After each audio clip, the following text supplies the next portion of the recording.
নিপুণ রায় চৌধুরী, পিতা নিতাই রায় চৌধুরী, জিবা আমিন খান, আক্তার উদ্দিন আহমেদ। বাংলাদেশে ত্রয়োদশ জাতীয় সংসদ নির্বাচনে সংরক্ষিত নারী আসনে ৩৬ প্রার্থীর চূড়ান্ত তালিকা প্রকাশ করেছে বিএনপি। দীর্ঘ ২ দশক পর ক্ষমতায় ফেরার প্রেক্ষাপটে দলটির এই তালিকা রাজনৈতিক অঙ্গনে নতুন করে আলোচনা সমালোচনার জন্ম দিয়েছে, বিশেষ করে কয়েকজন পরিচিত ও প্রভাবশালী নারী নেত্রীর বাদ পড়া নিয়ে। ৭২-৭৫ শাসনামল, সে তো দারিদ্র্যের তীব্র কষাঘাতে জর্জরিত হওয়ার শাসনামল। বিএনপির এক সংগ্রামী নেত্রীর নাম সৈয়দা আসিফা আশরাফি পাপিয়া। দীর্ঘদিন ক্ষমতার বাইরে থাকা অবস্থায় রাজপথে কিংবা সংসদে দলের হয়ে অগ্রণী ভূমিকা রেখেছেন তিনি। স্কুল জীবন থেকে শুরু করে ধাপে ধাপে তিনি উঠে এসেছেন বিএনপির কেন্দ্রীয় নেতৃত্বে।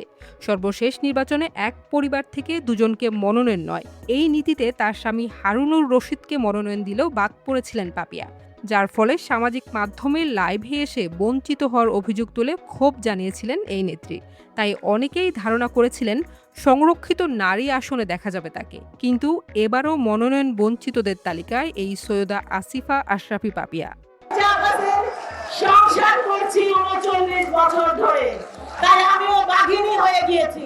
জাতীয়তাবাদী মহিলা দলের সভাপতি ও মির্জা আব্বাসের স্ত্রী আফরোজা আব্বাসেরও নাম নেই এই তালিকায়। দীর্ঘ সময় ধরে বিএনপির নারী দলের নেতৃত্ব দিচ্ছেন তিনি। অতীতে দলের প্রতি নিবেদন বিবেচনায় অনেকেই ধারণা করেছিলেন ৩৬ জনের তালিকায় ঠাঁই পাবেন এই নেত্রী, কিন্তু তালিকায় তার নাম না দেখে অবাক হয়েছেন অনেকেই। আমি বিএনপিতে যোগদান করার পর থেকেই কিন্তু আমার ক্যারিয়ারটা একদম নষ্ট করে দিয়েছে তারা। জাতীয় নির্বাচনে সিরাজগঞ্জ ১ আসন থেকে বিএনপির মনোনয়ন প্রত্যাশী ছিলেন কণ্ঠশিল্পী কনক চাপা। দীর্ঘদিন ধরে বিএনপির রাজনীতির সঙ্গে জড়িত এই শিল্পী ২০১৮ সালের নির্বাচনে প্রথমবার এই আসন থেকে অংশ নিয়েছিলেন। তবে ২০২৬-এর নির্বাচনে তিনি মনোনয়ন পাননি। অনেকের ধারণা ছিল সংরক্ষিত নারী আসনে দেখা যাবে তাকে, কিন্তু বিএনপির ৩৬ জনের তালিকায় নাম নেই এই জনপ্রিয় শিল্পী। প্রত্যাশী বলেই তো ফর্ম নিলাম। ২০১৮ সালে নীলফামারী ৪ আসন থেকে বিএনপির প্রাথমিক মনোনয়ন পেয়েছিলেন সঙ্গীতশিল্পী বেবী নাজনীন। চূড়ান্ত মনোনয়ন না পেলেও রাজনীতিতে নাম লেখানোর কারণে হুমকির মুখে পড়েছিল তার ক্যারিয়ার। এক পর্যায়ে দেশ ছেড়ে বেবী নাজনীন পাড়ি জমান আমেরিকায়। আওয়ামী লীগের পতনের পর আমেরিকা থেকে দেশে ফিরেছেন ব্ল্যাক ডায়মন্ড খ্যাত এই শিল্পী।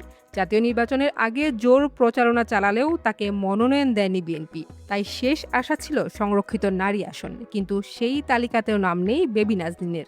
আমার নাম্বার রাখা হয়েছে এবং আমাকে বলা হয়েছে যে আপনি কি বিএনপিকে সার্ভ করতে চান কিনা। সম্প্রতি বিএনপিতে যোগ দিয়ে আলোচনায় এসেছেন অভিনেত্রী রোকাইয়া জাহান চমক। তারেক রহমানের সঙ্গে সাক্ষাতের পর অনেকেই ধরে নিয়েছিলেন চমক হিসেবে তালিকায় থাকবেন এই অভিনেত্রী, কিন্তু শেষ পর্যন্ত তালিকায় নাম নেই চমকের। তালিকায় স্থান না পাওয়ায় আলোচনায় উঠে এসেছেন দলের আরও বেশ কয়েকজন হেভিওয়েট নারী নেত্রী। এর মধ্যে রয়েছেন শিক্ষামন্ত্রী আ.ন.ম এহসানুল হক মিলনের সহধর্মিণী ও মহিলা দলের সহসভাপতি নাজমুন নাহার বেবী, প্রয়াত নেতা মওদুদ আহমেদের স্ত্রী হাসনা জসিমউদ্দিন মওদুদ, সাবেক প্রতিমন্ত্রী ইকবাল হাসান মাহমুদ টুকুর স্ত্রী ও সাবেক সংসদ সদস্য রুমানা মাহমুদ এবং শিক্ষাবিদ রোকেয়া চৌধুরী। দলের অভ্যন্তরীণ সূত্র বলছে, এবার বিএনপি সংরক্ষিত নারী আসনে তুলনামূলকভাবে নতুন মুখ, তরুণ নেতৃত্ব এবং তৃণমূল পর্যায়ে সক্রিয় কর্মীদের অগ্রাধিকার দেওয়ার কৌশল নিয়েছে। এর ফলে দীর্ঘদিনের পরিচিত ও প্রভাবশালী অনেকেই বাদ পড়েছেন। সব মিলিয়ে এই তালিকায় শুধু প্রার্থী নির্বাচন নয়, দলের ভবিষ্যৎ নেতৃত্ব কাঠামো ও রাজনৈতিক কৌশলেরও একটি ইঙ্গিত বহন করছে বলে মনে করছেন সংশ্লিষ্টরা।